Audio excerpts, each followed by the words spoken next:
Equity case on 27th December 2016, wherein five accused persons entered into the rented premises of a Navy officer and stole cash and other belongings worth rupees 5,75,000.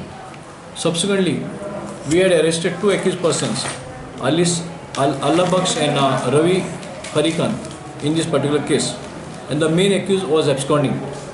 Today, early morning, our police team had gone to Karnataka at Hatti, wherein they have apprehended the main accused person, Sameer Shaikh, alias Chiku, and subsequently they have brought him at Vasco police station, wherein he is formally placed under arrest. We also produced the said accused before the JMFC Vasco and secured 14 days police custody.